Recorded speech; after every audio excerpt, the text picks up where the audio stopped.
Kali ini saya akan membahas tentang gelombang mekanik. Tujuan pembelajarannya, yang pertama, siswa mampu menjelaskan pengertian dan sifat-sifat gelombang mekanik. Siswa mampu menjelaskan karakteristik gelombang mekanik berdasarkan percobaan. Siswa mampu menjelaskan dan menentukan besaran-besaran fisis pada gelombang berjalan, dan siswa mampu menjelaskan dan menentukan besaran-besaran fisis pada gelombang stasioner. Yang pertama, karakteristik gelombang mekanik. Gelombang mekanik merupakan gelombang yang dalam perambatannya memerlukan medium. Adapun contoh gelombang mekanik, percikan air di tempat yang tenang, ombak di pantai, bunyi yang kita dengar, USG dalam bidang kedokteran, dan masih banyak lagi. Jenis-jenis gelombang mekanik. Berdasarkan arah rambat dan arah getarannya, gelombang dapat dibedakan menjadi dua. Yang pertama, gelombang transversal. Gelombang transversal merupakan gelombang yang arah rambatnya tegak lurus dengan arah getarannya. Dalam gelombang transversal terdiri dari puncak dan lembah. Juga terdapat titik simpul dan juga terdapat amplitudo gelombang. Yang kedua, gelombang longitudinal. Gelombang longitudinal merupakan gelombang yang arah rambatnya sejajar dengan arah getarannya. Contoh dari gelombang longitudinal adalah pada slinky. Pada gelombang longitudinal terdiri dari rapatan dan juga regangan.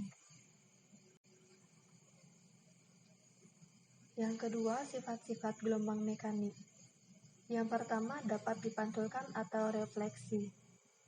Gelombang akan dipantulkan jika mengenai medium pantul atau penghalang. Medium pantul yang dapat memantulkan gelombang dengan baik adalah medium pantul yang sifatnya keras. Contohnya pada tebing, cermin, dan lantai. Itu merupakan bahan-bahan pemantul gelombang yang baik. Sedangkan ada beberapa bahan yang bisa menyerap gelombang, yaitu bahan dasarnya itu halus. Misalkan busa, kain, tisu, spons, dan lain-lain. Yang kedua, dapat dibiaskan atau refraksi. Refraksi merupakan pergeseran arah rambat gelombang merambat pada medium yang kerapatannya berbeda. Pembiasan gelombang dari udara atau dari medium yang renggang ke air. Nah, air itu mediumnya lebih rapat dari udara. Pembiasan gelombang akan membelok mendekati garis normal. Kalau dari medium renggang ke rapat, maka pembiasannya akan membelok mendekati garis normal. Sedangkan jika pembiasannya dari air ke udara atau dari medium rapat ke medium renggang, maka pembiasan gelombangnya akan membelok menjauhi garis normal.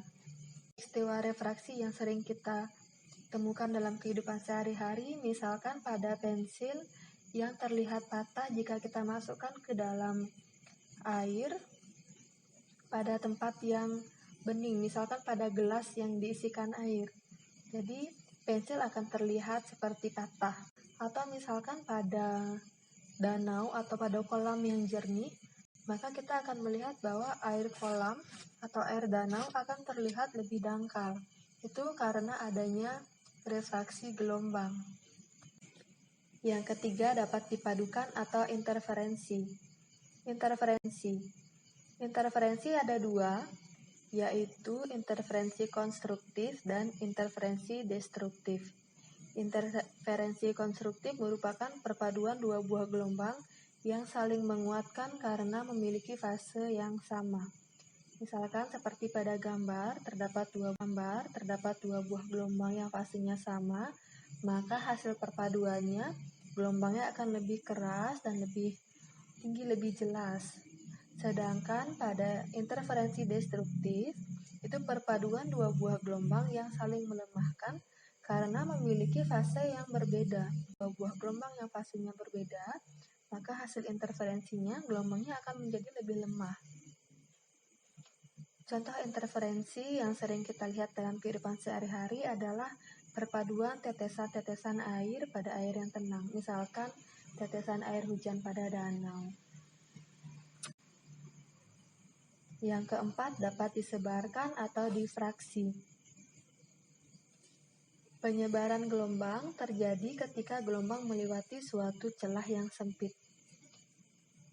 Gelombang akan melalui celah sempit akan membentuk sebuah gelombang baru.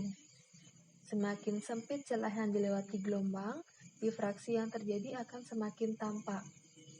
Nah, contoh difraksi yang sering kita lihat dalam kehidupan sehari-hari, misalkan pada gelombang air laut yang melewati celah bebatuan.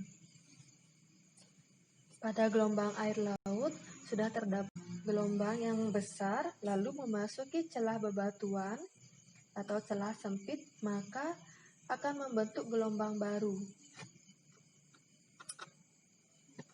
Yang kelima, dapat berubah bentuk atau dispersi. Terjadinya perubahan bentuk gelombang ketika gelombang tersebut melalui suatu medium tertentu. Misalkan dispersi pada cahaya putih yang melewati prisma. Cahaya putih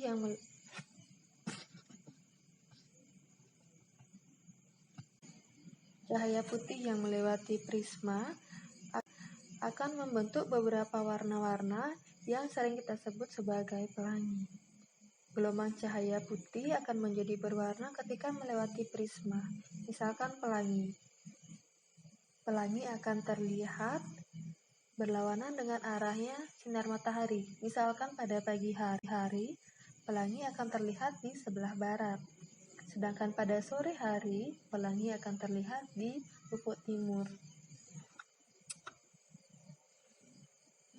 Yang ketiga, karakteristik gelombang mekanik.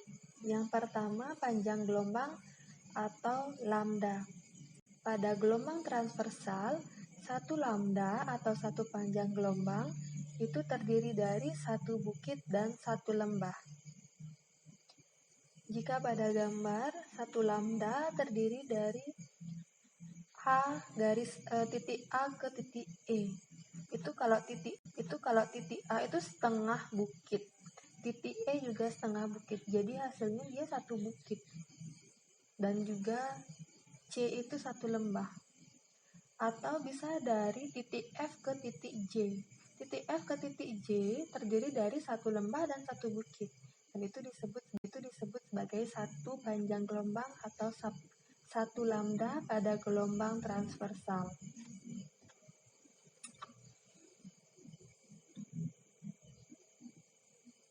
Sedangkan pada gelombang longitudinal, satu panjang gelombang atau satu lambda terpapatan dan satu regangan.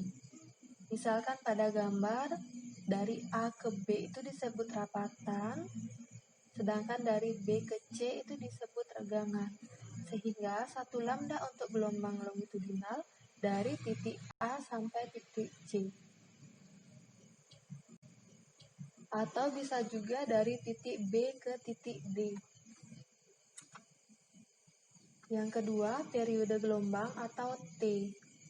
Periode gelombang merupakan waktu yang diperlukan untuk menempuh satu gelombang. Frekuensi gelombang F kecil merupakan jumlah gelombang tiap sekon. Cepat rambat gelombang atau V merupakan kecepatan rambatan gelombang. Simpangan merupakan jarak suatu getaran gelombang dari titik seimbangnya. Amplitudo gelombang merupakan simpangan beberapa persamaan pada gelombang mekanik.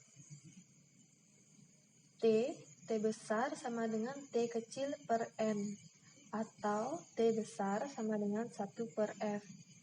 T besar itu adalah periode, T kecil waktu, N itu jumlah gelombang. Sedangkan F merupakan frekuensi.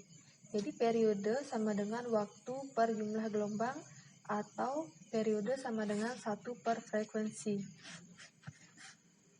Lalu persamaan untuk frekuensi yaitu N per T, jumlah gelombang bagi waktu. Atau frekuensi sama dengan 1 per T. frekuensi dan periode merupakan suatu persamaan yang berkebalikan. Untuk cepat rambat gelombang, V sama dengan S per T, atau V sama dengan lambda per T besar, atau V sama dengan lambda per F, di mana T adalah periode gelombang, satuannya sekon, T kecil adalah waktu, satuannya sekon, frekuensi F kecil itu adalah frekuensi gelombang, satuannya hertz, V kecil atau cepat rambat gelombang, satuannya meter per sekon, S jarak yang ditempuh dalam T sekon, satuannya meter, lambda adalah panjang gelombang, satuannya M, dan N merupakan jumlah gelombang. Contoh soal. Gelombang transversal mempunyai cepat rambat 4 meter per sekon dan periode 2 sekon. Tentukan panjang. Yang diketahui adalah V 4 meter per sekon dan T besar periode itu 2 sekon. Yang ditanya adalah lambda. Kita gunakan persamaan V sama dengan lambda per T. Karena yang kita cari adalah lambda, maka kita rubah persamaannya menjadi lambda sama dengan V per T, itu hasilnya 8 meter. Jadi panjang gelombang transversal tersebut adalah 8 meter.